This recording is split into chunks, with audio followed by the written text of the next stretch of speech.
జగన్మోహన్ రెడ్డి గారి కళ్ళల్లో ఆనందం చూడటం కోసం చాలామంది నాయకులు ఇష్టం వచ్చినట్టుగా మాట్లాడినటువంటి మాటలు, పనులు చేస్తున్నటువంటి పరిస్థితి గత 5 ఏళ్లుగా చూసాం. ఇవి ఇప్పటికీ కంటిన్యూ అవుతున్నటువంటి పరిస్థితి కూడా కనిపిస్తుంది. అంటే జగన్మోహన్ రెడ్డి గారి వ్యక్తిత్వం ఎలాంటిదో అసెంబ్లీలో కూడా చూసాం. అసెంబ్లీలో ఒక పక్క చంద్రబాబు నాయుడు గారిని, చంద్రబాబు నాయుడు గారి భార్యని, లోకేష్ గారి తల్లిని, లోకేష్ గారిని అత్యంత హీనంగా అసెంబ్లీ సాక్షిగా చట్టసభల్లో మాట్లాడకూడనటువంటి భాష మాట్లాడుతున్నటువంటి టైంలో కూడా ముసిముసి నవ్వులు నవ్వుతూ అక్కడ కూర్చుని ఎంజాయ్ చేస్తున్నటువంటి వ్యక్తి జగన్మోహన్ రెడ్డి గారు. అంతేకాకుండా స్వయాన ఆయనే పవన్ కళ్యాణ్ గారి కుటుంబం గురించి, ఆయన భార్య గురించి, ఆయన పెళ్ళిళ్ళ గురించి పిల్లల ముందు, అంటే అమ్మఒడి అనే ఒక కార్యక్రమంలో పిల్లలకి ఇవ్వాల్సినటువంటి నిధులు విడుదల చేయడానికి వచ్చి పిల్లల ముందు, అంటే చదువుకుంటున్నటువంటి పిల్లల ముందు మాట్లాడుకున్నటువంటి మాటలు ఆయనే మాట్లాడుతూ దాని ద్వారా కూడా ఆయన ఆనందపడుతున్నటువంటి పరిస్థితి చూసాం. అంటే చాలామంది పోసాని కృష్ణమురళి గారు అరెస్ట్ అయిపోయిన తర్వాత ఏంటి పోసాని కృష్ణమురళి గారు ఏం చేశారు అనేది చాలామందికి ఇప్పటికీ తెలుసు. ఆయన మాట్లాడినటువంటి భాష ఎంత దారుణంగా ఉందో. ఆ తర్వాత జగన్మోహన్ రెడ్డి గారి మెప్పు కోసం, జగన్మోహన్ రెడ్డి గారి కళ్ళల్లో ఆనందం కోసం ఈయన ఏం చేశాడు అన్నది అందరికీ తెలుసు. ఇకపోతే ఒక జుబుత్సాకరమైనటువంటి భాషను జగన్మోహన్ రెడ్డి గారికి వినటానికి వినసొంపుగా ఉంటుంది అనేది చాలామంది నోట మనం విన్నటువంటి మాట. వైఎస్ఆర్సీపీ నుంచి బయటకు వచ్చి చెప్పినటువంటి చాలామంది నాయకుల్లో ఇది ప్రధానంగా చాలామంది చెప్పుకొచ్చారు. జగన్మోహన్ రెడ్డి గారికి పవన్ కళ్యాణ్ గారిని కానీ, లోకేష్ గారిని కానీ, చంద్రబాబు నాయుడు గారిని కానీ తిడితే, ఈవెన్ ఆఖరికి షర్మిల గారిని, విజయమ్మ గారిని తిట్టినా కూడా ఆయనకి చాలా హ్యాపీగా ఫీల్ అవుతారట.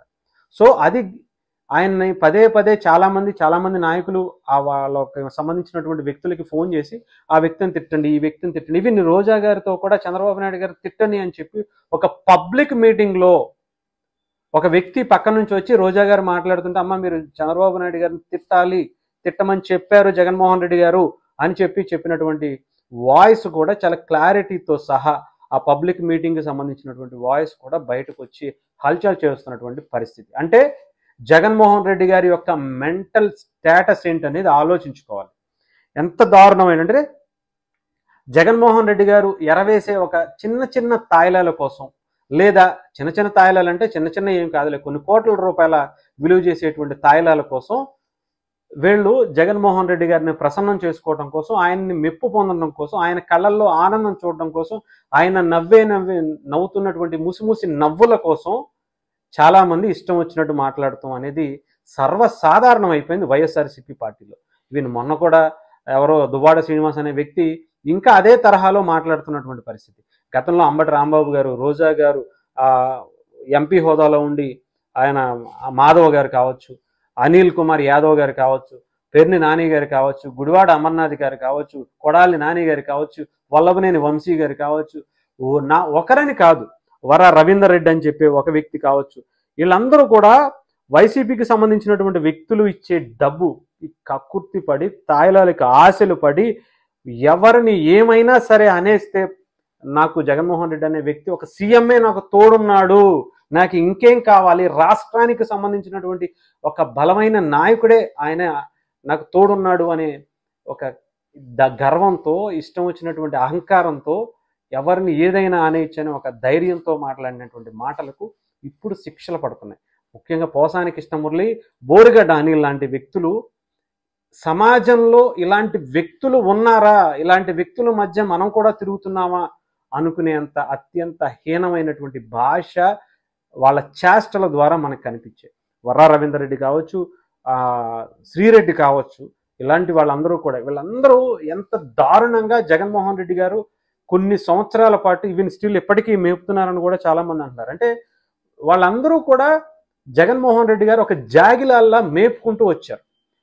అంటే విపక్షాల మీద కావచ్చు, జనాల మీద కావచ్చు, ఈవెన్ సోషల్ మీడియాలో ఎవరైనా సరే జగన్మోహన్ రెడ్డి గారిని ప్రశ్నించినా, ఆ కుటుంబాన్ని ప్రశ్నించినా వాళ్ళ మీదకి ఉసిగొలిపటం, ఆ యూట్యూబ్ ఛానల్స్ ఎవరన్నా వాళ్ళకి యాంటీగా మాట్లాడితే వాళ్ళ మీద ఉసిగొలపటం, ఇవన్నీ కూడా చాలా దారుణమైనటువంటి కార్యక్రమాలకు గత 10 ఏళ్లుగా, లేదంటే ఇప్పటికీ కంటిన్యూ అవుతున్నటువంటి పరిస్థితి జగన్మోహన్ రెడ్డి గారి హయాములో, జగన్మోహన్ రెడ్డి గారి స్ట్రాటజీలో, జగన్మోహన్ రెడ్డి గారి ఎత్తుగడల్లో భాగంగా జగన్మోహన్ రెడ్డి గారు చేసేటువంటి, వైఎస్ఆర్సీపీ చేసేటువంటి అత్యంత క్రూరమైనటువంటి పనులు ఇవన్నీ కూడా. ఇవి ఇక్కడతో ఆగాల్సినటువంటి పరిస్థితి ఉంది. ఇవి తిరిగి జగన్మోహన్ రెడ్డి గారికి అయినా కూడా రాకుండా ఉండాలి అంటే ఇవి ఇక్కడతో ఆపవలసినటువంటి పరిస్థితి కూడా కూటమి ప్రభుత్వం మీద ఉంది. పవన్ కళ్యాణ్ గారి కుటుంబాన్ని, ఆయన పిల్లల్ని బెదిరించడమే కాకుండా బోరుగడ్డ అనిల్ కావచ్చు, పోసాన కృష్ణమురళి కావచ్చు, వీళ్ళిద్దరికి కూడా పెద్ద తేడా ఏమీ లేదు. ఉన్మాదులు, సైకోలు అనటంలో ఎటువంటి ఆలోచన కూడా అవసరం లేదు. వీళ్ళకి పర్ఫెక్ట్ టైటిల్స్ కాదు, ఆ పేర్లకి సార్థకం చేసేటువంటి వ్యక్తుల ఆలోచనలు కూడా మనం గ్రహించాల్సినటువంటి పరిస్థితి ఉంది. సో డెఫినెట్గా జగన్మోహన్ రెడ్డి గారికి ఆయన వెంటే వినసొంపుగా ఉండటం కోసం ఆయన ఇచ్చేటువంటి తాయిలాలకు, ఆ తర్వాత ఆయన నవ్వు కోసం కావచ్చు, ఆ నవ్వు ద్వారా వచ్చేటువంటి తాయిలాల కోసం కావచ్చు, కక్కుర్తి పడి ఇలాంటి కక్కుర్తి పనులు చేసేటువంటి ప్రతి ఒక్కడికి కూడా చెంపపెట్టులాగా సమాధానం ఇవ్వాల్సినటువంటి పరిస్థితి కూటమి ప్రభుత్వం మీద ఉంది. ఎటువంటిది కూడా ఉపేక్షించకూడదు. ఇలాంటి వ్యక్తులను ఉపేక్షిస్తే సమాజంలో చాలా దారుణమైనటువంటి పరిస్థితులు ఈ నాయకులే వాళ్ళకి ప్రేరణగా తీసుకుని చాలామంది బయటకు వచ్చే ప్రమాదం అయితే ఉంది.